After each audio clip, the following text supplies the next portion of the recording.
नमस्कार, शाम के ठीक 5 बज चुके हैं। आप देख रहे हैं आपका favourite prime time debate show India का सवाल और मैं हूं आपके साथ प्रीति चौहान। कर्नाटक में कांग्रेस को स्पष्ट बहुमत मिला। अब कांग्रेस दक्षिण का द्वार कहे जाने वाले कर्नाटक में सरकार बनाने जा रही है, लेकिन सबसे बड़ा यहां सवाल यह है कि आखिर कर्नाटक का मुख्यमंत्री कौन होगा। मुख्यमंत्री पद के लिए पूर्व मुख्यमंत्री सिद्धारमैया, प्रदेश पार्टी अध्यक्ष डीके शिव कुमार के नाम को लेकर कयास लगाए जा रहे हैं और चर्चा भी है। कहा जा रहा है कि 2 गुट है कांग्रेस में। एक है सिद्धारमैया गुट, जिसे राहुल गांधी और तमाम बाकी विधायकों का गुट कहा जा रहा है, और सिद्धारमैया को कांग्रेस और साथ ही तमाम विधायक ऐसे हैं जो सिद्धारमैया को पसंद करते हैं, उन्हें मुख्यमंत्री बनाना चाहते हैं। दूसरा गुट आता है प्रियंका गांधी वाड्रा का और साथ ही मल्लिकार्जुन खड़गे का। ये वो गुट है जो डीके शिव कुमार को मुख्यमंत्री बनाना चाहता है। अब ऐसे में पार्टी के आला कमान ने दिल्ली में दोनों ही बड़े चेहरों को, जो कि कर्नाटक के हैं सिद्धारमैया और साथ ही डीके शिव कुमार, दोनों को दिल्ली में तलब किया है। ऐसे में सिद्धारमैया तो दिल्ली पहुंच गए हैं। डीके शिव कुमार का सामने से मैसेज आया है, वो कह रहे मैं दिल्ली नहीं जाऊंगा, मैंने सब कुछ पार्टी आला कमान पर छोड़ दिया है। पार्टी आला कमान जैसे हमें आदेश देगी, फरमान देगी, वैसा ही किया जाएगा। इन सब के बीच एक अलग नारा आता है जो कि वक्फ बोर्ड की तरफ से आता है। अब उनका कहना है, सुबह सुबह आपने अखबारों में और साथ ही टीवी के हेडलाइंस में देखा होगा, उस वक्फ बोर्ड के अध्यक्ष का कहना है कि हमने कांग्रेस को जिताने के लिए कांग्रेस की मदद की और साथ ही अब हमें डिप्टी सीएम का चेहरा चाहिए जो कि मुस्लिम समुदाय का होगा कर्नाटक में। उनकी मांग है कि हमें 5 बड़े मंत्रालय कर्नाटक में दिए जाएं। ऐसे में उनका कहना है कि हमने 70 से ज्यादा जिलों में कांग्रेस को जीत दिलवाई है, उसके पीछे हमारी मेहनत है, हमने सीधे तौर पर जितवाया है कांग्रेस को। अब हमने उन्हें उनकी मदद की, अब वो हमारी सुने, हमें डिप्टी सीएम दें जो कि मुस्लिम चेहरे का हो और साथ ही 5 मंत्रालय भी दें। अब ऐसे में 2 तरह की चीजें हैं इस पार्टी में। पार्टी ने कर्नाटक चुनाव तो जीत ही लिया, उनके लिए था कि हम जीत जाएं, पार्टी जीत जाए चुनाव, उसके बाद देखेंगे क्या होता है। अब ऐसे में मुख्यमंत्री चेहरे के लिए बहुत सारी जो अटकलें हैं वो निकल कर आ रही हैं। 2 बड़ा चेहरा, किसे काटा जाए किसे बिठाया जाए, उस पर बहुत बड़ा सवाल है, बहुत बड़ा प्रश्न है। साथ ही दूसरी तरफ एक समुदाय है वक्फ बोर्ड का जो ये कह रहा है कि हमें एक बड़ा सा कुनबा चाहिए। अगर आप मुख्यमंत्री बना रहे तो डिप्टी सीएम दीजिए, 5 मंत्रालय दीजिए। पार्टी क्या करेगी इस पर सुबह से नजर है, सुबह से आप टेलीविजन पर देख भी रहे होंगे। आज इसी पर हम बातचीत करेंगे। हमारे साथ तमाम मेहमान जुड़े हुए हैं, उनसे आपको मिलवाएंगे एक छोटा सा रिपोर्ट ताकि आप समझ पाए कि इस कर्नाटक के समीकरणों को जीत लेने के बाद भी कांग्रेस के अंदर की जो कलह है उसे कांग्रेस ने अभी तक जीता नहीं है, कैसे सुलझा पाएगी, जो डील हुई है उससे कैसे निपट पाएंगी कांग्रेस, इसी पर बातचीत। पहले एक छोटा सा रिपोर्ट।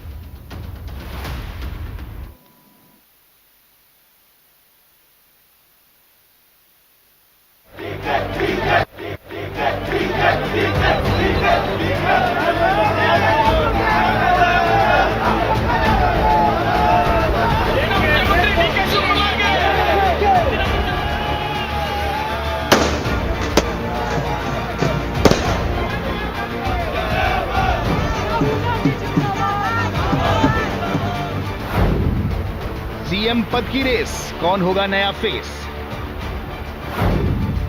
कर्नाटका में सीएम पद का 1+3 फॉर्मूला।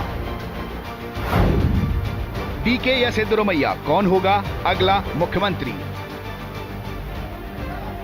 कर्नाटका विधानसभा चुनाव में बीजेपी को पछाड़कर बड़ी जीत दर्ज कराने के बाद भी कांग्रेस की मुश्किलें खत्म होती नजर नहीं आ रही हैं।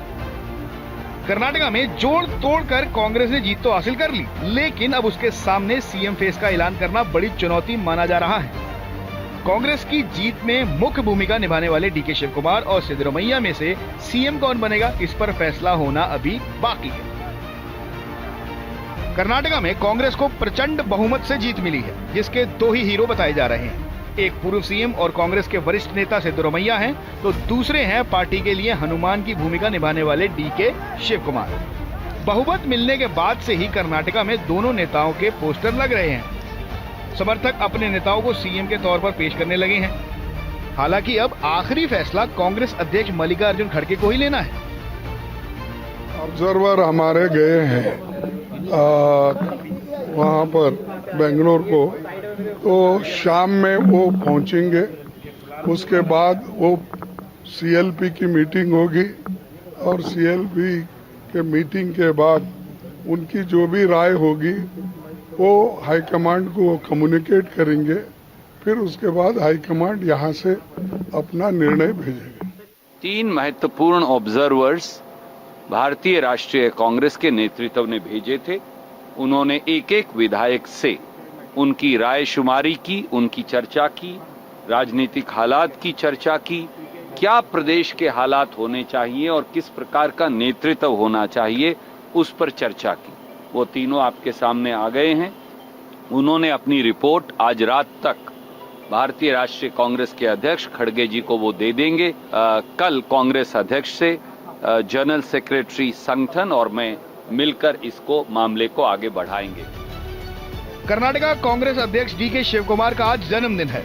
इस दौरान उन्होंने कहा कि हमने एक लाइन का प्रस्ताव पारित किया है, हमने इसे पार्टी आलाकमान पर छोड़ दिया है। देखते हैं वो क्या निर्णय लेते हैं। Leave to the high command.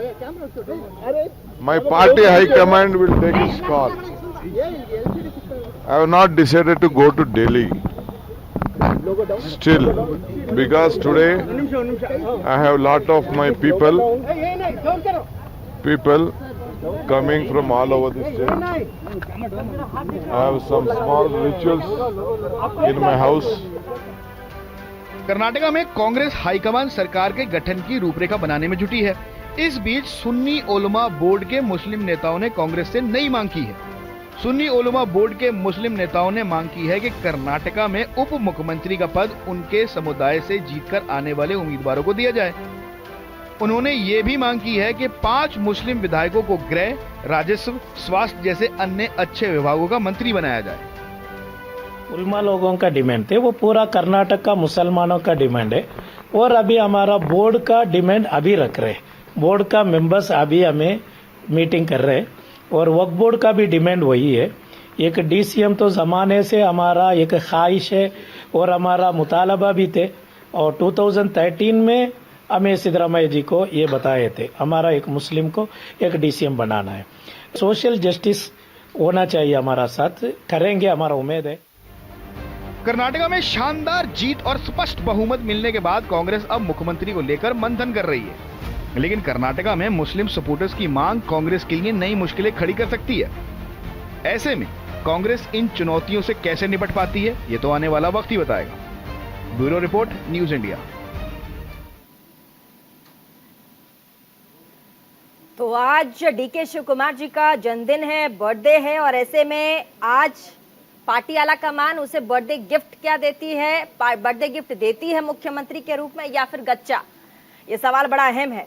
हमारे साथ इस पूरे चर्चा में शामिल होंगे मधुराव प्रवक्ता बीजेपी के, डॉक्टर टीना कर्मवीर प्रवक्ता कांग्रेस की, जावेद अहमद चेयरपर्सन वक्फ वेलफेयर फोरम के, स्वागत आपका, पीयूष पंत वरिष्ठ पत्रकार हमारे साथ होंगे, अश्विनी मिश्रा राजनीतिक विश्लेषक स्टूडियो में मौजूद। आप सभी का बहुत बहुत स्वागत न्यूज इंडिया 24/7 पर। सबसे पहले शुरुआत डॉक्टर टीना कर्मवीर प्रवक्ता कांग्रेस की।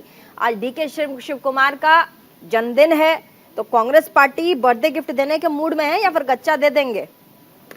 देखिए, मैं सबसे पहले बताना चाहती हूँ, जो 6.5 करोड़ जनता ने, कर्नाटक की जनता ने जो एक स्पष्ट बहुमत दिया है कांग्रेस पार्टी का, तो हम उसके लिए कर्नाटक की जनता का बहुत आभारी हैं। और आप देखिए कि जिस तरीके से आप जब सीएम के चुनाव की बारी आई, तो हमारी पार्टी में जिस तरीके से, देखिए, डेमोक्रेटिक प्रोसेस है। यहाँ इस तरीके से नहीं होता कि नागपुर से कोई फैसला होगा, नागपुर से बताया जाएगा कि नेक्स्ट सीएम कौन बनेगा। तो जिस तरीके से डेमोक्रेटिक प्रोसेस है उसमें समय लगता है, और जिस तरीके से रिपोर्ट, जो पर्यवेक्षक गए हैं वो रिपोर्ट लेकर दिल्ली आए हैं, और अभी कुछ देर पहले सिद्धरामैया जी भी आए हुए हैं, दिल्ली पहुंच गए हैं वो। और डीके शिवकुमार जी नहीं आए। जी, उनका जन्मदिन है और उनके कुछ कार्यक्रम है वहाँ पर, जिसकी वजह से वो नहीं आ पाए। जैसे उनके कार्यक्रम समाप्त होंगे। अच्छा, आपने कहा बीजेपी नागपुर से आलाकमान से कंफर्म करती है कि कौन मुख्यमंत्री बनेगा, कौन क्या बनेगा। तो सोनिया गांधी जी कंफर्म नहीं करती हैं क्या? देखिए, तो आप ये कहना चाहती हैं कि भाजपा जो है, भाजपा के अध्यक्ष आप ये भाजपा के कहना अध्यक्ष चाहती हैं, decide- आप ये नहीं, कह रहे हो, मैं- आप ये मैं- कह रहे हो कि नहीं, बस आप- एक पार्टी आप है जो सवाल आला पूछ रही कमान है से ना। डिस्कस कर रही है। नहीं, हमारा- आप हम- मैंने कहा नहीं। क्या डीके शिव कुमार को भाजपा आपकी तो अपने पार्टी आप को बर्थडे RSS गिफ्ट से अलग देगी, बताती दोनों ही है ना। पार्टियां नहीं, भाजपा दो तो- ही चेहरे। देखिए आप भाजपा लोगों के RSS लिए से बहुत बहुत इंपॉर्टेंट है, बहुत इंपॉर्टेंट है। बोलिए टीना। देखिए भाजपा अपने आप को आरएसएस से अलग बताती है ना, ये थोड़ी कहती है। और तब वहां तो फैसला ऐसे कैसे हो जाता है, वहां पर ये सवाल पूछना भी बनता भाजपा है ने कि आरएसएस से वहाँ अपने हमारे आप यहाँ को कब नहीं अलग होता। बताया? नहीं, टीना, अलग बताया है कि नहीं, हम देश के मुख्यमंत्री डिसाइड करते हैं कि सीएम कौन बनेगा, लेकिन हमारे यहाँ ऐसा नहीं होता। जैसे कि मैंने कहा, पार्टी हाईकमान तय करेगी कि क्योंकि कर्नाटक की दो आंखें हैं, सिद्धरमैया जी और डीके शिव कुमार। अब पार्टी हाईकमान तय करेगी कि किसको चुनना है, ठीक है। क्योंकि अब उनमें हाँ। से भी किसे चुनना है ये वो तय करेंगे। हाँ, तो जी। पार्टी आला कमान अभी तय करेगी कि कौन मुख्यमंत्री के सीट पर काबिज होगा। दूसरी तरफ दूसरी मांग भी है डिप्टी सीएम के लिए, वो भी पता होगा आपको। वक्फ बोर्ड के अध्यक्ष मांग कर रहे हैं 5 बड़े मंत्रालय चाहिए और साथ ही डिप्टी सीएम। उस पे भी आऊंगी मैं अभी थोड़ी देर में। अभी रुकिए, हमारे साथ मधु राव होंगे, प्रवक्ता हैं बीजेपी के। मधु राव जी, नमस्ते। नमस्ते नमस्ते मधु राव जी। आप लोगों का तो टिकट कट गया कर्नाटक में। बड़े बड़े सपने, बड़े बड़े वादे, बड़े बड़े लोक लुभावन सपने, लेकिन आप जिस तरीके से बीजेपी कर्नाटक में गच्चा खाई है, मैं गच्चे का सवाल अभी टीना से कर रही थी, लेकिन बीजेपी को जिस तरीके से गच्चा मिला है, अंदरूनी कलह क्या इसकी बहुत बड़ी वजह है? नहीं, अभी जो हालात में जो कांग्रेस को इतना वोट मिला है, जनादेश है, वो हम सम्मान करते हैं, पहली बात। दूसरी बात यह है कि वजह क्या है, तो हम अभी परिशीलन कर रहे हैं, शायद 2-3 दिन में आपको भी पता चलेगा। और तीसरी बात यह है कि अगर हम बात करें, अभी तो कांग्रेस लोगों को अभी शासन करने के लिए इतना तो वोट मिला है, परंतु उसको दिक्कत हो रही है कि सीएम कौन होगा।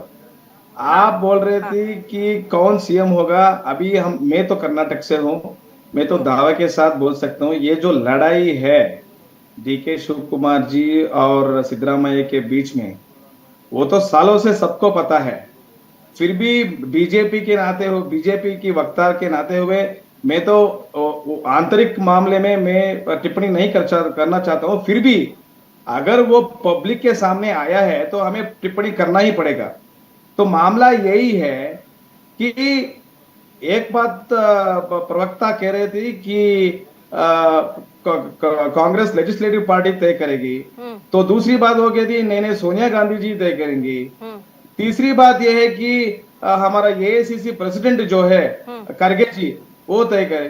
तो प्रॉब्लम यही है कि कांग्रेस को पता नहीं किसको सीएम बनाना चाहिए। ठीक है, अब आपके वाले प्रश्न पे भी आते हैं। बीजेपी के हार का कारण दबे मुंह सही, लेकिन कहा जा रहा है येदियुरप्पा को साथ लेकर नहीं चलना कर्नाटक में बीजेपी को भारी पड़ गया।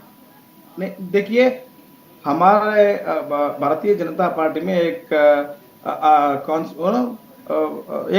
रूल है कि 75 इयर्स के ऊपर जो भी है उसका थोड़ा हमारा एक प्रिंसिपल है, तो उसके वजह से उन्होंने स्वयं रिजाइन कर लिया था। सो देयरफॉर हमारा यही कहना है कि वो एक बात है, परंतु कांग्रेस में तो है ही नहीं ना। हम अभी पूछ रहे हैं कि हम लोग एक है, कांग्रेस में एकता नहीं, आप ये कह रहे हैं?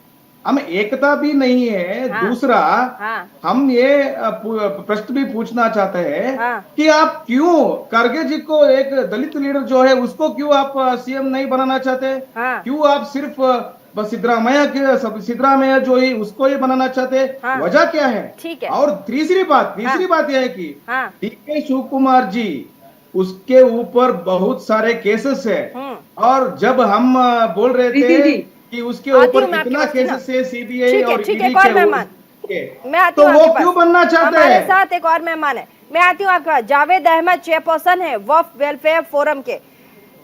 जावेद अहमद साहब वक्फ बोर्ड के अध्यक्ष हैं शफी सादी। इन्होंने बयान दिया कि कर्नाटक में हमें मुस्लिम डिप्टी सीएम चाहिए, 5 बड़े मंत्रालय चाहिए, और इन्होंने कहा कि कर्नाटक में कांग्रेस 72 इलाकों में मुसलमानों की वजह से जीती है, हमने उन्हें बहुत कुछ दिया है और अब कांग्रेस की बारी है, कांग्रेस हमें लौटाए। इस पूरे के पूरे बयान पर क्या कहेंगे आप? बहुत बहुत शुक्रिया मैम, आपने मुझे मौका दिया इस बहस में शामिल होने का। Thank you sir.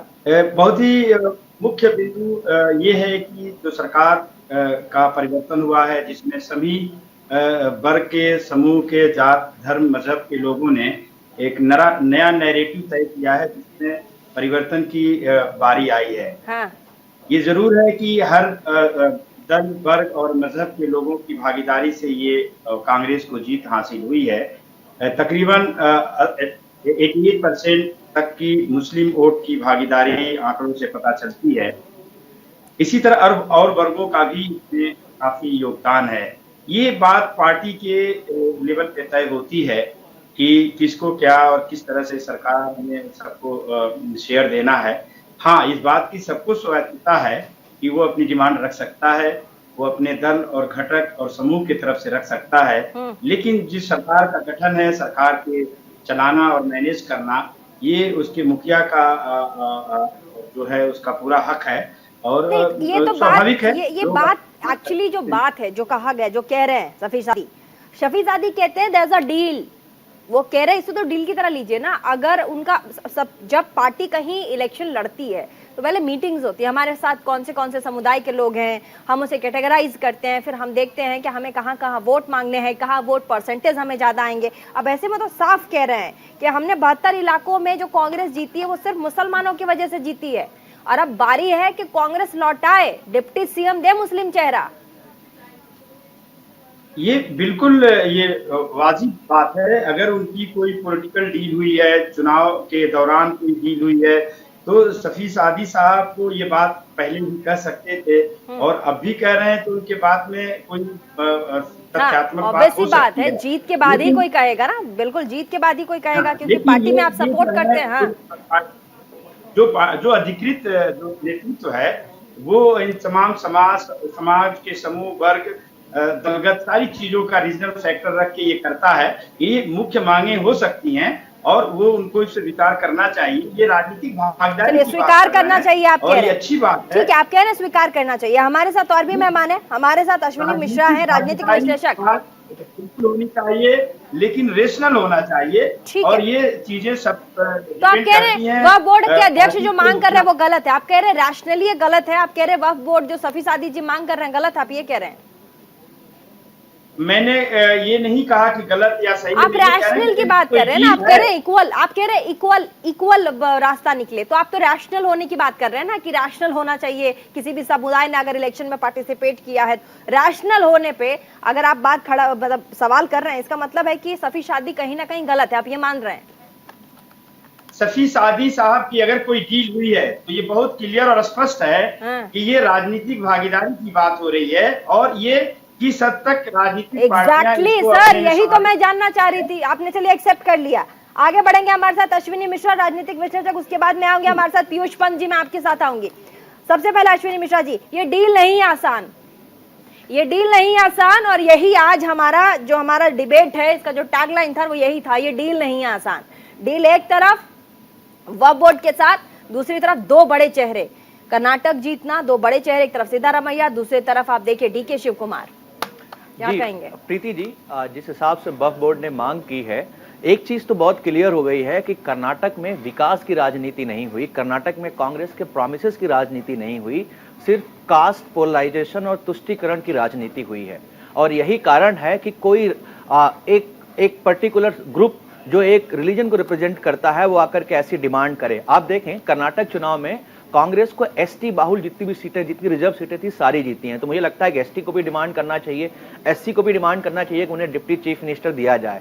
रही बात कौन बनेगा चीफ मिनिस्टर, अभी हमारी कांग्रेस प्रवक्ता गए थे, डेमोक्रेटिक प्रोसेस है, उससे पहले हम खड़गे जी को सुन रहे थे। खड़गे जी खुद बोल रहे हैं कि पार्टी की आला कमान डिसाइड करेगी, हाई कमान डिसाइड करेगी। आप सोच के देखिए, जो कांग्रेस का राष्ट्रीय अध्यक्ष है वो अपने आप को आला कमान नहीं मानता, अपने आप को हाई कमान नहीं मानता, उससे ऊपर भी कोई हाई कमान है, और आप डेमोक्रेटिक प्रोसेस की बात करते हैं। हमने यही नहीं, हमने हिमाचल में भी देखा कि प्रतिभा सिंह जी टॉप रनर थी उस टाइम पे, बट वो जो राहुल गांधी करीबी सुक्खू थे उनको चीफ मिनिस्टर बनाया गया। तो मुझे लगता है कि यहाँ पर भी फैसला जो होगा सिद्धारमैया के पक्ष में। हाँ, तो मुझे लगता है कि यहाँ फैसला जो है सिद्धारमैया के पक्ष में ही जाएगा। ठीक है। उसके दो एक और भी दो कारण है प्रीति जी, क्योंकि अगर उनके पक्ष में नहीं जाता है, आप ऐसे समझिए जैसे राजस्थान में गहलोत और सचिन पायलट कितना भी विरोध कर ले बट कांग्रेस छोड़ नहीं रहे, पर उनकी जगह मुझे लगता है अगर गहलोत होते तो शायद कांग्रेस छोड़ के चले गए होते। पीयूष पंत जी वरिष्ठ पत्रकार हमारे साथ। सर, दो धड़ा है, जैसा कि मैंने स्टार्टिंग में कहा, दो धड़ा है। एक है प्रियंका गांधी और साथ ही मल्लिकार्जुन खड़गे का धड़ा, दूसरी तरफ है राहुल गांधी और साथ ही तमाम विधायकों का धड़ा। एक तरफ प्रियंका गांधी और मल्लिकार्जुन खड़गे पसंद करते हैं सिद्धारमैया को, दूसरी तरफ राहुल गांधी और कई विधायकों का एक पूरा तमगा वो पसंद करता है, माफ कीजिएगा, राहुल गांधी का जो धड़ा है वो सिद्धारमैया को पसंद करता है और प्रियंका गांधी का जो धड़ा है वो डीके शिव कुमार को पसंद करता है। ऐसे में आपको क्या लग रहा है सर, एनालिसिस क्या कहते हैं? दिल्ली तक तो चलिए बात पहुंच गई, जो आला कमान है उनके पास भी तमाम चीजें पहुंच गई, खुद सिद्धारमैया भी पहुंच गए, लेकिन मुख्यमंत्री का चेहरा कौन होगा, वो कुर्सी जहां से कर्नाटक के लिए कर्नाटक का भविष्य तय होना है, कौन लग रहा है आपको, राहुल गांधी वर्सेस प्रियंका जी में?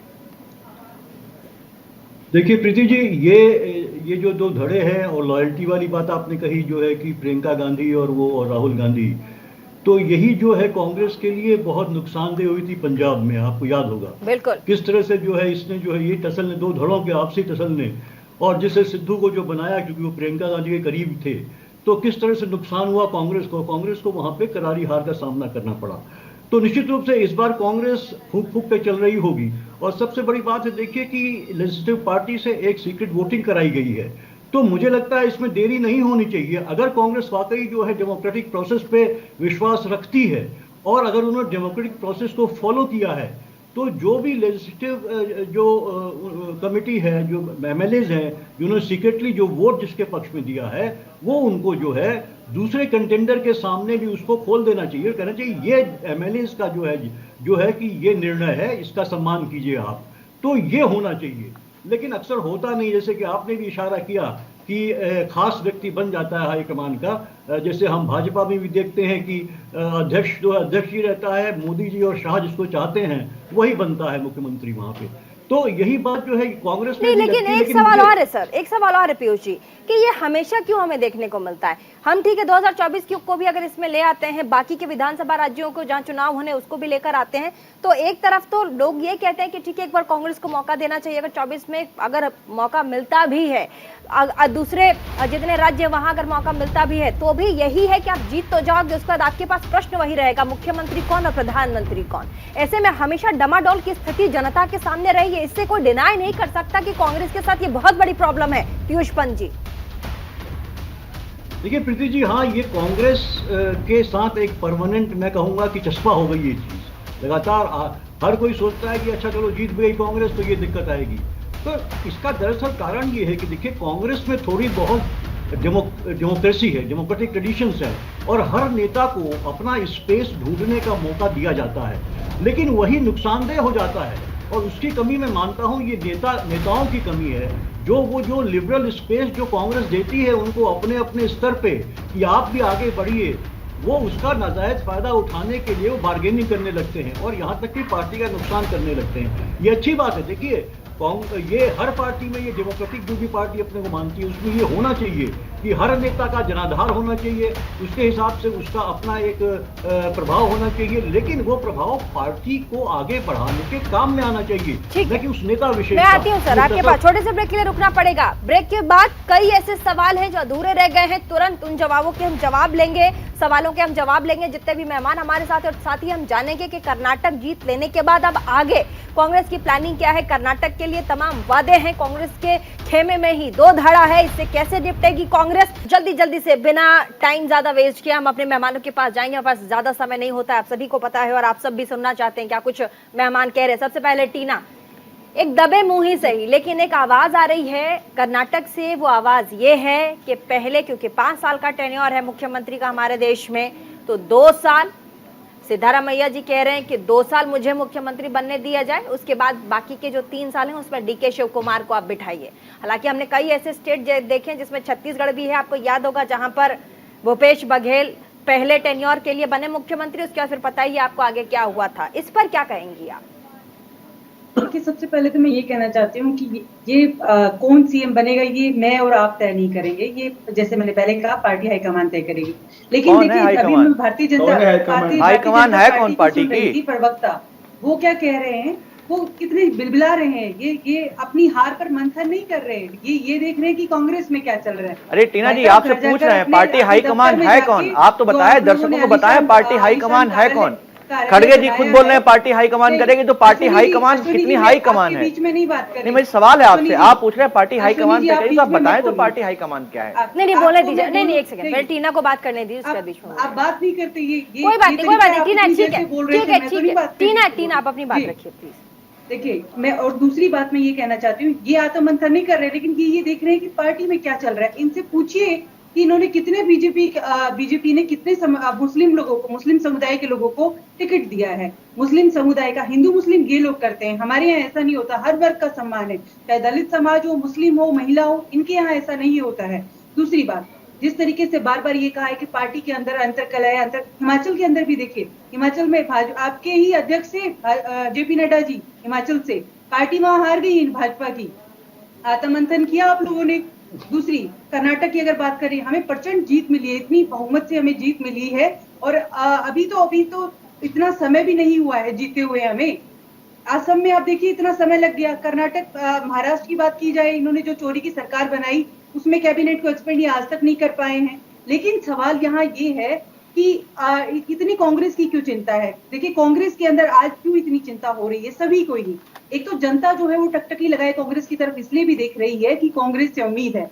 जितने नफरत के बाजार थे वो राहुल गांधी जी ने वो सब बंद कर दिए हैं, और मोहब्बत के शोरूम खोल दिए, मोहब्बत की दुकानें खोल दी है। शायद यही एक वजह है जिसकी वजह से सबको एक तरीके से, जिसे कहे कि जो चाहते हैं कि कांग्रेस की वापसी हो, उनको तो वो उत्साहित हैं, और जिनको जो कुछ बैठे हैं जो सोचते हैं कि कांग्रेस जिस तरीके से कहा जाता था। ठीक है, मैं बिल्कुल आपकी बातों से सहमत हूँ। आप ये कह भी रहे हो कि मोहब्बत, नफरत के बाजार में राहुल गांधी मोहब्बत बांटने आए थे, लेकिन एक सवाल है टीना, जो लगातार जो जनता है, जो जनादेश है, उसके मन में हमेशा बरकरार रहता है। अब ये जो सिचुएशन फौरन तुरंत कर्नाटक इलेक्शन के बाद जो अभी कांग्रेस के सामने है, वो आपको भी बहुत बेहतर पता होगा। वो हम तो जर्नलिस्ट, हम दूर से चीजें देख रहे हैं, आप पार्टी में प्रवक्ता हैं, आपको बहुत बेहतर पता होगा।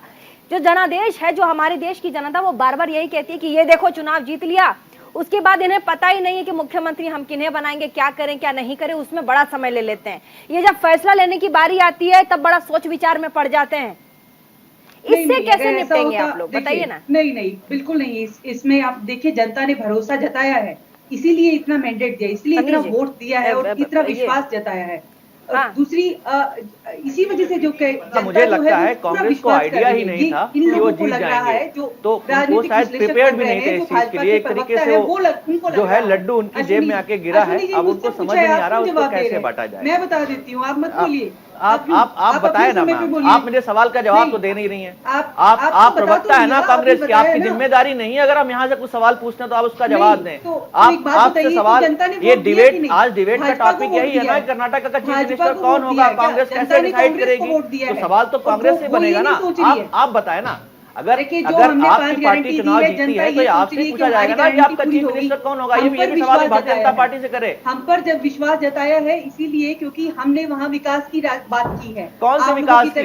हिंदू 13% मुस्लिम जो है आपसे डिप्टी सीएम मांग रहे हैं। इस विकास की SC/ST कैंडिडेट भी अभी आपसे बहुत जल्दी डिप्टी सीएम मांगेंगे। इस विकास की कौन सी विकास की आप बताओ ना। विकास की अगर राजनीति हुई होती, मैं आपको बताता हूँ विकास की राजनीति, विकास की राजनीति होती है इंफ्रास्ट्रक्चर पे। बीजेपी ने जीती है। जावेद अहमद, विकास की बात करें। जावेद अहमद जी, शफी सादी के मांग से, शफी सादी की मांग को आप आगे बढ़ाएंगे या फिर आप कहेंगे कि जो पार्टी जो फैसला लेगी उस पर जो अध्यक्ष जो वक्फ बोर्ड है वो उसके साथ रहेंगे, शफी सादी उनके साथ जाएंगे? देखिए मैम, अभी जो चैलेंज है वो इस बात से है कि जो परिवर्तन की तस्वीर पेश की है और थोड़ा तेज बोलिएगा रफी जी, तो उसमें जावेद अहमद जी की जो डिमांड है वो एक सेकेंडरी चीज है। अभी परिवर्तन के रथ पे बैठे हुए हैं और समाज के समावेश विकास की, और जैसा कि बार बार नफरत को नकार के और मोहब्बत की बाजार लगाने की बात कांग्रेस की नेतृत्व कर रही है, तभी देश को ऐसा ही माहौल चाहिए। अभी कोई जल्दी नहीं है। मैं इस बात को जरूर आप जिम्मेदारी से कहता हूं कि ये पार्टी का नेतृत्व है वो तय करेगा किस तरह की भागीदारी देनी है, और बीजेपी हो या कोई पार्टी हो, इसको पूरे उसका अधिकार है, वो अपने ही खेमे में वो तय करती है। कोई नई बात नहीं है। कांग्रेस एक ट्रेडिशनल पार्टी है, बीजेपी भी एक ट्रेडिशनल पार्टी है, इसमें भी वक्त लगता है, उसी ही काम करती है। वो चूंकि मुस्लिम से उसको दूर रखना है, इन्होंने मुस्लिम के पास हटाया है, थोड़ा सा वक्त लगेगा, और मुझे लगता है कि नेतृत्व जो है काफी सक्षम है, वो तय करेगा। ठीक है, नेतृत्व तय करेगा। इस पर पीयूष जी से मैं रिएक्शन लेना चाहूंगी। पीयूष पंत जी, अभी फिलहाल जावेद जिस पूरे मैटर से बचने की कोशिश कर रहे हैं, वो कह रहे हैं कि आलाकमान फैसला लेगा। ठीक है, आलाकमान फैसला लेगा, लेकिन जब वक्फ बोर्ड की तरफ से उनके अध्यक्ष ये कहते हैं, शफीजादी कहती है कि हमें 5 मंत्रालय दीजिए, हमने जितवाया आपको 72 से ज्यादा जिले, ऐसे में अब आपको सुनने ही पड़ेगी। ये समझ में नहीं आ रहा सर, इसको आप समझाइएगा। डिप्टी सीएम बनाइए जो कि मुस्लिम चेहरा होगा। देखिए, ये बार्गेनिंग वैसे करनी नहीं चाहिए, क्योंकि लेकिन जिस तरह से उलमा जी ने ये बात कही है, तो मुझे लगता है कि चूंकि देखिए राजनीति में ठीक है, आपने समर्थन दिया है क्योंकि आपके हित में भी था। जिस तरह से जो नफरत की दुकानें खोली जा रही थी, नफरत का माहौल बनाया जा रहा था, तो आपके हित में था कि कांग्रेस जो है वहां पे जो है कि मोहब्बत की दुकान खोले, और ये आपके हित में था। वरना जिस तरह से टारगेट किया जा रहा था मुस्लिम समाज को, और वो उत्तर भारत तो छोड़ दीजिए, वहां तो कर ही दिया गया। कर्नाटक को भी जो है हिंदुत्व की लेबोरेटरी बनाने का काम किया जा रहा था, right from the very beginning. वहां पे जो हिजाब से लेकर शुरू हुआ था पूरा बजरंग बली तक, तो ये मुसलमानों के हित में था कि वो कांग्रेस के साथ खड़े होते। इसलिए मुझे लगता है ये जो उनकी मांग है वो कोई अच्छी मांग नहीं है। इस तरह से आप बार्गेनिंग नहीं कर सकते। जब सरकार जीती है, उसको पता है, पार्टी जीती है, उसको पता है कि आपके समर्थन से जीती है, तो निश्चित रूप से आप न्याय होगा, आपका भी रिप्रेजेंटेशन होगा उसमें। लेकिन वहीं पे जो है कि हर समुदाय चाहता है, इसलिए वो मांग करता है। अब आप देखिए, अभी ये कहा जा रहा था कि यहाँ होता है, कांग्रेस में ऐसे ही होता है। भारतीय जनता पार्टी का उत्तर प्रदेश देख लीजिए, जो विकास की बात करता है, वहां क्या हुआ? एक ब्राह्मण को करने के लिए डिप्टी सीएम बनाया गया, ओबीसी को संतुष्ट करने के लिए जो है एक और डिप्टी सीएम बनाया गया। तो ये होता है। और पीछे जाइए, वाजपेयी जी प्रधानमंत्री थे तो असंतोष था, तो अडवाणी जी को डिप्टी पीएम बनाया गया। तो ये होता है राजनीति में और पार्टियों के अंदर। जैसा हैवी वेट्स होते हैं, तो उसको बैलेंस करने के लिए वाजपेयी अडवाणी दोनों शीर्ष नेता थे। अडवाणी को संतुष्ट करने के लिए डिप्टी सीएम नहीं बनाया गया। अडवाणी और वाजपेयी का पूरा योगदान था निश्चित रूप से संतुष्ट करने के लिए, क्योंकि अडवाणी भी कंटेंडर थे। वहां पे ये टसल चल रही थी, बहुत मनाया गया उन्हें, संतुष्ट कराया गया उन्हें, वरना वो भी चाहते थे प्रधानमंत्री बनना। ये अब आप इसको आप एक्सेप्ट करें न करें, ये सच्चाई है। उत्तर प्रदेश में यही हुआ है। आप देखिए, 2 मुख्यमंत्री बनाए गए, पहले भी बनाए गए, एक ब्राह्मण को और ओबीसी को, इस बार भी एक ब्राह्मण को, ओबीसी को। तो ये हर पार्टी में होता है। आपको बैलेंस करके चलना पड़ता है। जिसने आपको वोट दिया, आप वोट लेते हैं उनसे। आप कास्ट के आधार पर, आजकल की राजनीति कास्ट के आधार पर हो गई है पूरी तरीके से। आप समीकरण बैठाते हैं, वो चाहे भाजपा हो, चाहे कांग्रेस हो, चाहे वो दूसरी पार्टियां हो। आप अपने बूते पे कोई पार्टियां आती नहीं, अपनी फिलॉसफी के आधार पे आप जाति समूहों को साधते हैं, उसके आधार पे टिकट देते हैं, तो वो आपके निश्चित रूप से उनकी मांगों को आप अपने कंसीडर करते हैं, उनके चेहरों को आप शामिल करते हैं। तो इसमें कोई बात नहीं। आपसे मेरा एक मुस्लिम समाज में ज्यादा वोट, की मांग ज्यादा है। आपने अभी एक बात बोला कि भारतीय जनता पार्टी वहां कम्युनल पॉलिटिक्स कर रही थी, और मुसलमान, आपने अभी आपने एक स्टेटमेंट बोला कि भारतीय जनता पार्टी वहां कम्युनल पॉलिटिक्स को बढ़ावा दे रही थी, इसलिए मुसलमानों के हित में था कि वो कांग्रेस के साथ जाएं।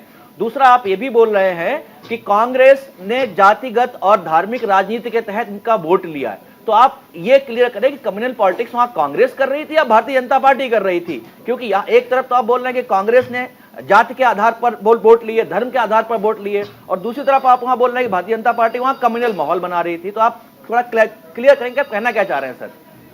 नहीं, देखिए, वो जातिगत आधार पे तो कर्नाटक में तो जाति समूह ही बहुत महत्वपूर्ण है, और वो जाति तो भारतीय जनता पार्टी ने भी वहां पे सेट किया है। वहां पे लिंगायत और वो कलिग्गा के बीच में क्यों भारतीय जनता पार्टी इस बार बहुत इंटेंसिवली जो है मैसूरू इलाके में जो है भारतीय जनता पार्टी ने कैंपेनिंग करी। वहां अमित शाह 2 बार गए वहां पे।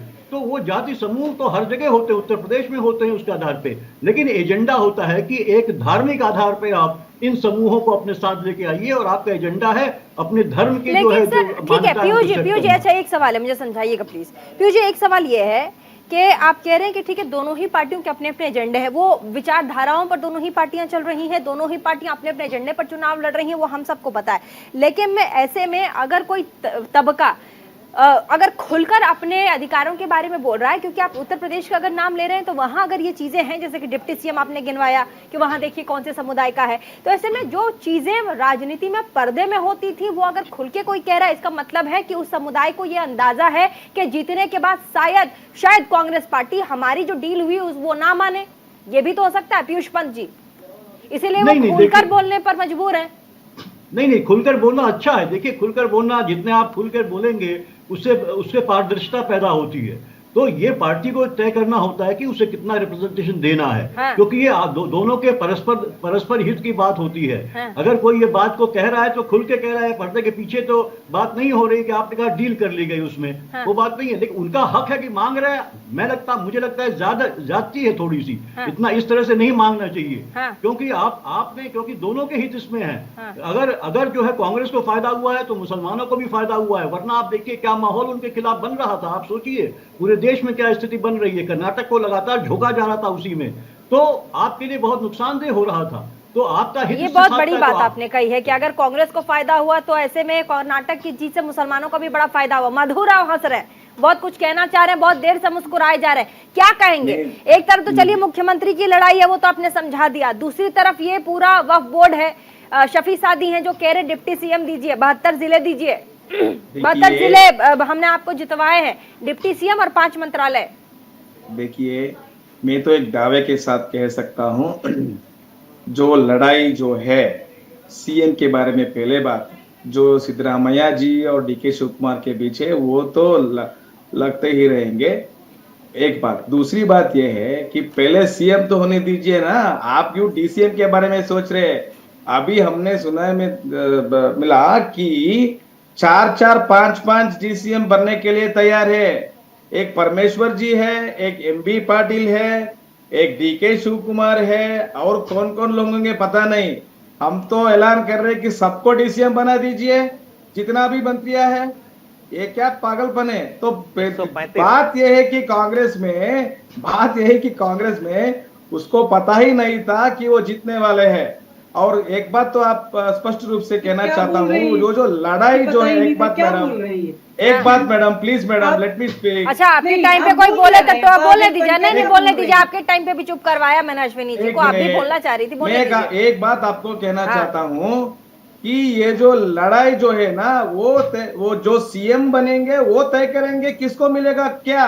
हाँ। तो अभी तक तय नहीं हुआ कि किसको क्या मिलेगा। हाँ। तो अगर डीके शिव कुमार सीएम होंगे तो किसको मिलेगा मंत्रालय, वो तय करेंगे। हाँ। अगर सिद्धरामैया जी बनेंगे तो तब तय करेंगे किसको मंत्रालय देना चाहिए। हाँ। पर प्रॉब्लम यही है कि कांग्रेस लोग कहते आ रहे थे कि हमारा जो कांग्रेस लेजिस्लेटिव पार्टी जो है वो तय करेंगे। अभी वो बोल रहे नहीं, ये एआईसीसी प्रेसिडेंट जो है खड़गे जी वो तय करेंगे। अभी वो बोल रहे नहीं, हाईकमांड है। अरे अब तक तो हमें पता था कि एआईसीसी की प्रेसिडेंट जो है वो हाईकमांड है, ये दूसरी हाईकमांड कहां से हमें तो पता नहीं लग रहा है। तो प्रॉब्लम शुरू से है, लगते रहेंगे 2-3-4 दिन ये नाटक होता रहेगा। तो स्पष्ट रूप से मैं कहना चाहता हूं, हम तो हार गए भाई, हम मानते हैं, वो कल की बात है। आप आज के बाद पता है ना, आप तो शासन करना है। आप अगर आपस में लड़ाई हो गए तो शासन क्या करेंगे आप? तो समस्या बहुत गंभीर है कर्नाटक में। तो आप कह रहे हैं कि कांग्रेस को ये अंदाजा नहीं था कि वो जीत जाएंगे। और चलिए टीना जी, आप लोगों को ये पता नहीं था कि आप लोग जीतने वाले हैं, कह रहे हैं। देखिए, हम मधुराव जी हैं, प्रवक्ता हैं और कर्नाटक से जुड़े हैं। बताइए, आप लोगों को पता नहीं था, तैयार नहीं थे आप लोग? कितनी बड़ी चुनौती आ जाएगी। देखिए, ये तो अपना हार का गम छुपाने के लिए बोल रहे हैं, जबकि ऐसा नहीं था। वो तो एक्सेप्ट कर लिया उन्होंने, अभी ऑन एयर कहा है कि चलिए हम लोग तो हार गए, हमने मान लिया। वो तो एक्सेप्ट कर लिया उन्होंने ऑन एयर। हम तो मान गए कि हम वो हार को मानेंगे। राहुल गांधी जी ने आप मान गए क्या? इतना सारी इलेक्शन उन्होंने हार गए, मधु राव उसको जी को पहले क्रेडिट से पता दिया था कि आपने? हार रहे हैं, इसलिए इन्होंने मोदी जी को लास्ट में भेजा। इन्होंने ये उस तरीके से, अरे राहुल गांधी जी कितने बार आए कर्नाटक में? 2 दिन पहले पेपर दे देंगे, 2 दिन कितने बार आए? उसको कर्नाटक को पता था अगर राहुल गांधी जी कर्नाटक का आए तो मामला गंभीर हो जाएगी, इसलिए उसको हम लोग शुरू से तैयारी कर रहे थे। भाई साहब, आपकी जानकारी के लिए बता दें, हम जनता के बीच जाकर कर रहे थे। हम वहां पर भाषणबाजी नहीं कर रहे थे कि अंत में जाके रैली कर देंगे और जीत जाएंगे। हम शुरू से आश्वसित थे। जनता जो है कर्नाटक की, वो 40% कमीशन खोरी सरकार नहीं चाहती थी। वो नहीं चाहती थी कि एक ऐसी सरकार हो जो सिर्फ हिंदू मुस्लिम करती रहे। आप बनाइए। बात ना करें। शिव कुमार जो है ईडी केसेस है उसके ऊपर, सीबीआई केसेस है उसके ऊपर, जेल गए थे, तिहाड़ जेल गए थे, उसको बनाइए ना चीफ मिनिस्टर, खदेड़ दिया, उसको बनाइए, वो तो श्रेय आपको ही मिलेगा। दक्षिण भारत मुक्त कर दिया है आपको पूरी तरीके से।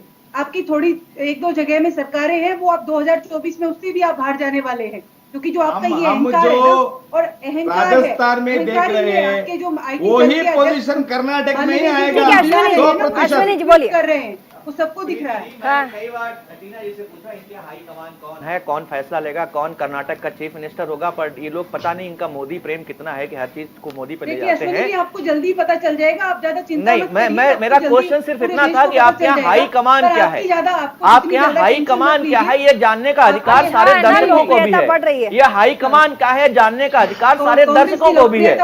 और मैं बोलता हूँ पीटी जी, इनका हाई कमान जो है वो 10 जनपद है। वहां पर हाई कमान सारे फैसले होते हैं, चाहे प्रेसिडेंट कोई भी हो। 10 जनपद एक इतना बड़ा बेंगलोर है जो हमारे प्रधानमंत्री आवास से भी बड़ा हुआ है, जो अवैध तरीके से कांग्रेस ने रखा हुआ है। कांग्रेस के सारे हाई कमान फैसले जो है ना 10 जनपद से ही होते हैं। ठीक है, आपने नहीं महिलाओं और इस पर मत जाइए, वो मुद्दा जिस दिन होगा उस दिन आप लोगों को इन्वाइट किया जाएगा। अभी मुद्दा कर्नाटक है। ऐसे में आपने कहा कि अगर ये बीजेपी होती, हम वो पार्टी नहीं है, बीजेपी पार्टी नहीं है कि हम आरएसएस से पहले संदेशा लेते हैं उसके बाद हम कलम चलाते हैं। हमारे यहाँ तो डेमोक्रेटिक प्रोसेस है। लेकिन ऐसे में अब सीधा तब हमारे साथ पीयूष पंत जी भी हैं, उन्होंने वो भी हमारे साथ कई बातें शेयर कर रहे हैं। आपने भी कहा कि मल्लिकार्जुन, अभी कई सवाल ऐसे अश्विनी जी ने पूछा कि मल्लिकार्जुन खड़गे अध्यक्ष पद पर हैं, क्या वो आलाकमान नहीं है? वो खुद कह रहे हैं कि आलाकमान फैसला लेगा। अब यहाँ पर प्रश्न चिन्ह है कि फिर आप लोगों के लिए आलाकमान कौन है? देखिए, मैं इसको पहले ही स्पष्ट कर चुकी हूँ कि इसके हम लोगों की जो लोकतांत्रिक पार्टी है उसके अंदर अगर हम बात करें, हमारी कांग्रेस पार्टी की पूर्व अध्यक्ष सोनिया गांधी जी जो ऑब्जर्वर रिपोर्ट लेकर आए हैं वो दिल्ली में दिखाई जाएगी और उसके बाद फैसला ले लिया जाएगा। इसमें अश्विनी जी जो बार बार एक ही चीज पे फोकस कर रहे हैं, ये जानबूझ के कर रहे हैं, क्योंकि इन लोगों को लग रहा था, इन लोगों को एक झूठी उम्मीद जो एक कि बीजेपी मोदी मैजिक, वो इस चुनाव में मोदी मैजिक जो है, जो टैक्स पेयर का पैसा था, वो ब्रांड मोदी बनाने में जो खर्च हुआ, वो अब खत्म हो गया है। अब जो है जितने ये लोग हैं जो अपने आप को सो कॉल्ड बीजेपी विश्लेषक बताते हैं, किसका मैजिक चला आपको बताएं मैम, किसका मैजिक चला? राहुल गांधी मैजिक या प्रियंका गांधी मैजिक या महात्मा गांधी मैजिक? किसका मैजिक मिला बताएं तो हमें बताएं, दर्शकों को बताएं कौन सा मैजिक चला। नफरत की राजनीति खत्म हो गई, नफरत की राजनीति कर्नाटक में आया ही नहीं, उससे पूछिए कितने बार। राहुल गांधी तमिलनाडु से आपकी भारत जोड़ो यात्रा शुरू करते हैं। Christ is the only God, Christ is the only real God unlike शक्ति, और आप नफरत की राजनीति की बात करते हो, एक धर्म विशेष की सीधे भावनाएं आहत करते हो, और आप नफरत की राजनीति की बात करते हो, प्यार की राजनीति की बात करते हो। क्या बात कर रहे हो आप? देखिए टीना जी, आपसे साधारण सा मैंने सवाल पूछा कि आला कमान कौन है। मेहनत तो प्रियंका जी ने भी खूब की, पर जब वहां पर परिणाम आया, प्रियंका जी का जो पहले 10 नाम लिए गए उनमें नाम नहीं लिया गया। क्या प्रियंका जी को क्रेडिट नहीं जाता, या सिर्फ कांग्रेस जो है घूम फिर के राहुल गांधी तक ही सीमित हो जाती है? देखिए, खड़गे जी ने क्या कहा, सभी का नाम लिया। प्रियंका जी ने सभी का नाम लिया। राहुल जी, आप ठीक से होमवर्क नहीं कर रहे। मैं होमवर्क नहीं, मैंने लाइव सुन रहा था मैम। कल हम लोग इसी डिबेट में बैठे हुए थे, लाइव सुन रहे थे। कलेक्टिव लीडरशिप बताइए, आपके यहाँ आप मतलब आला कमान से पूछे तो आपके लिए कलेक्टिव लीडरशिप है, और दूसरे लोग अमित शाह से आरएसएस से पूछे तो आप उनको बोलिएगा कि नहीं ये तो एक ही पार्टी चलाती। मतलब ये क्या है पीयूष जी, कंफ्यूज क्यों दिख रही है पार्टी इस पूरे मामले में? देखिए, कंफ्यूज्ड नहीं है, एडमिट नहीं करना चाहती पार्टी कि आला कमान सबको पता है कौन है, और कांग्रेस का आला कमान कौन है और भाजपा का आला कमान कौन है, ये हम सबको पता है और इनको भी पता है, लेकिन एडमिट नहीं करते। वहां नड्डा जी नहीं है, वहां पे मोदी जी और अमित शाह जी हैं आला कमान, और यहाँ जो है सोनिया गांधी और राहुल और प्रियंका हैं। तो ये सबको पता है। अब ये अगर टीना जी नहीं इसको एडमिट कर पा रही है तो उनकी मजबूरी है, वो प्रवक्ता है यहाँ पे। लेकिन अध्यक्ष कोई भी, चाहे नड्डा जी हो चाहे खड़गे जी हो, वो अध्यक्ष बना दिए गए हैं। लेकिन असली ताकत जो है मोदी जी और अमित शाह जी के पास है, और इधर जो है सोनिया गांधी जी और जो है राहुल प्रियंका के पास है। अंतिम निर्णय उन्हीं वही लेते हैं, उन्हीं की तरफ नजरें उठा सब देखते हैं। ये हम भी जानते हैं, जब कोई निर्णय लेना होता है तो अमित शाह जी आते हैं मीटिंग में। हाँ। पूरे टिकट बंटवारे में अमित शाह जी आते हैं पूरी तरीके से, मोदी जी से कंसल्ट करते हैं। मोदी जी जिसको कहते हैं, आपको याद करिए अभी तो देखिए शनिवार को रिजल्ट आया है, संडे को पूरा इनकी मीटिंग हुई, चुनाव हुआ, उसमें सब अभी ज्यादा दिन नहीं हुआ है। हम ज्यादा ये जो बात करी जा रही है, आप बीजेपी की जरा सोचिए, जब यूपी की बात थी, जब फिर कैसे 3-4 दिन लगे और जो जिनका नाम चल रहा था उनका नाम न लेके जो है कि योगी आदित्यनाथ जी को लाया गया। तो ये सब पार्टी में चलता है, चाहे कांग्रेस हो चाहे बीजेपी। देखिए ये एक जो है तो वो चलता है, इसलिए एक पार्टी को इसके लिए इंगित नहीं करना चाहिए। सबका वही हाल है, वहाँ सबके यहाँ हाई कमान है। चाहे दूसरी पार्टी हम देख लीजिए, मुलायम सिंह वहाँ डिसाइड करते थे, यहाँ मायावती डिसाइड करती है, चाहे अध्यक्ष। अच्छा, ये तो ठीक है सर, समझ में आ गया। लेकिन दूसरी चीज ये है, सिद्धारमैया अगर मुख्यमंत्री बनते हैं या फिर डीके शिव कुमार बनते हैं, तो दोनों अगर मुख्यमंत्री बनते हैं, अगर हाफ टेन्योर के लिए भी बनते हैं, अगर दोनों नहीं मानते हैं, तो ऐसे में चुनौतियां क्या होंगी आने वाले समय में कर्नाटक में कांग्रेस के लिए? देखिए मुझे लगता है कि इस पे डीके शिव कुमार तैयार नहीं होंगे पहली बात, क्योंकि वो जानते हैं कि क्या अनुभव रहा है कांग्रेस का, जो है कि छत्तीसगढ़ सबसे ताजा उदाहरण इसका है। और वो नहीं चाहेंगे, वो बेहतर उन्होंने कह भी दिया है कि मैं तो अगर मुख्यमंत्री बनाए तो ठीक है, नहीं तो मैं जो है प्रदेश का अध्यक्ष बना रहूंगा। और मुझे भी लगता है कि 2024 के चुनाव को देखते हुए और जो डीके शिव कुमार का जो है जिस तरह संगठन को उन्होंने चलाया है, उनका संगठन में बना रहना ज्यादा अच्छा होगा। और सिद्धरमैया का जो इच्छा है उनकी पूरी कर देनी चाहिए। उन्होंने कहा मेरा आखिरी चुनाव है, तो एक बीच का रास्ता निकाल के डीके शिव कुमार को समझा के उनको पार्टी की तरफ लेके 2024 बहुत महत्वपूर्ण है। और वैसे भी वो संकट मोचक रहे हैं कांग्रेस के लिए, तो उनकी भूमिका, और जो 10 जनपद के करीबी हैं, तो उनको समझा देना चाहिए। और बाद में उनके लिए चांस आ सकती है, अगर कांग्रेस अच्छा परफॉर्म करेगी तो हो सकता है अगली बार भी चुन के आ जाए, और जो है 2024 बहुत क्रूशल हो जाएगा इनके लिए। तो मुझे लगता है कि ये समझदारी दिखानी होगी सिद्धरमैया को भी और शिव कुमार को भी और आला कमान को भी दिखाना पड़ेगा। ठीक है, फाइनल कमेंट की तरफ जाएंगे, अब ज्यादा समय नहीं है। शुरुआत करेंगे जावेद अहमद से, फाइनल कमेंट दीजिएगा जावेद जी। जो ये प्रकरण है और जो शादी साहब की ये डिमांड है, इसका कोई बहुत ही महत्वपूर्ण स्थिति इस वक्त नहीं है, जैसा कि जो परिवेश है कि सरकार का गठन हो, वो मुख्यमंत्री का नाम तय हो और कैबिनेट का आकार तय हो। ये एक साझेदारी सरकार और सबका विकास और नफरत के आजाद को खत्म करना और मानवता की बात करना, नए हिंदुस्तान की परिभाषा को आगे लेके चलना होगा। हर पार्टियों में थोड़ी बहुत ऐसी होती है और एक बहुत बड़ा स्ट्रक्चर है कांग्रेस का और दलों का भी है। जैसा कि हमारे पीर जी बता रहे थे, उत्तर प्रदेश में एक मिसाल है कि एक बैकवर्ड का भी नेतृत्व होता है, एक यानी ब्राह्मण का भी हो और का भी है। तो ये सब एक जैसा प्रदेश बनाया जाता है। हाँ, राजनीति थोड़ा छोटा रखिएगा। हाँ, ठीक है। और अभी रास्ते भी बहुत लंबे हैं और ये परिवर्तन जारी रहना चाहिए, शुभकामनाएं। मधु राव, प्रवक्ता बीजेपी के, फाइनल कमेंट। देखिए, जिसको भी सीएम बनना है बन सकते हैं, परंतु बात ये है उसका जो हनीमून पीरियड जो है 2-3 महीने रहेंगे, क्योंकि उसको गारंटी तो देना है। मैं सबको आमंत्रण करता हूं, सभी देशवासियों से, दया करके आप कर्नाटक में आइए, क्योंकि सब मुफ्त है, इधर करंट मुफ्त है, अनएम्प्लॉयमेंट जो है उसको 2000-3000 मिलेंगे, जो गृहिणी है उसको 2000 मिलेंगे। तो सबको आमंत्रण करता हूं, क्योंकि उसके बाद उसको दिक्कत होगा। जो जिसने भी सीएम बनना है इधर 2-3 महीने के बाद दिक्कत होंगे। तो मैं कहता हूं वो बेहतर होगा ना बने सीएम, किसी को भी छोड़ दीजिए ना, तो इतना ही मेरा निवेदन है। और दूसरी बात यह है कि कर्नाटक में मैं प्रार्थना करता हूं कांग्रेस सरकार से, किसी हिंदू का मृत्यु ना हो, क्योंकि हमने देखा है 23 लोगों का मर्डर्स हुआ है पिछले शासन में 2013 से 2018 तक। तो उतना तो मोहब्बत तो दिखाइए कि किसी हिंदू का मृत्यु ना हो। ठीक है, बस। टीना जी फाइनल कमेंट। देखिए, जिस तरीके से हिमाचल में जिस कांग्रेस की सरकार बनते ही फर्स्ट कैबिनेट मीटिंग में ही ओपीएस ओल्ड पेंशन स्कीम को लागू किया गया था, और चाहे राजस्थान के अंदर हो चाहे छत्तीसगढ़ के अंदर हो, तो फर्स्ट कैबिनेट की मीटिंग अगर जैसे ही कर्नाटक में होगी, उसके बाद जो 5 गारंटी का जो वादा किया गया था उस वादे को पूरा किया जाएगा।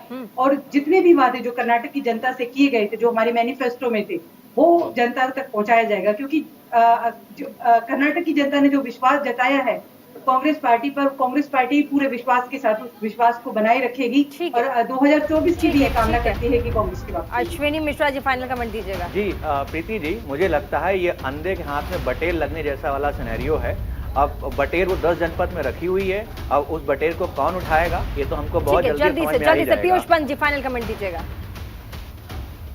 देखिए, ये मामला तय होना है और हो जाएगा। ये राजनीतिक पार्टियों में इस तरह का होता है। देखिए, हम भाजपा में भी देखते हैं और कांग्रेस में भी लगातार देखते हैं, लेकिन कांग्रेस में थोड़ा सा टसल ज्यादा होता है, लेकिन अंत में उसका फैसला होगा। मुझे लगता है कि ये हाईकमान इसको समझ के कांग्रेस पार्टी का अध्यक्ष। ठीक है, बहुत बहुत शुक्रिया तमाम मेहमान हमारे साथ आए। और साथ ही आपने देखा कि कर्नाटक के विधानसभा चुनाव को जीत लेने के बाद एक मैसेज बड़ा लाउड एंड क्लियर है कांग्रेस की तरफ से, वो ये कि सत्ता में तो लौट आए लेकिन मुख्यमंत्री पर आके अटक गए। अब होगा क्या? 2 बड़े चेहरे, एक तरफ सिद्धारमैया, दूसरी तरफ डीके शिव कुमार, इन दोनों चेहरों में से कौन मुख्यमंत्री की सीट पर काबिज होगा, ये देखने वाली बात होगी। फिलहाल छोटे से ब्रेक के लिए रुकेंगे। देखते रहिए न्यूज़ इंडिया 24/7 और देखना ना भूलें आपका prime time debate show India का सवाल।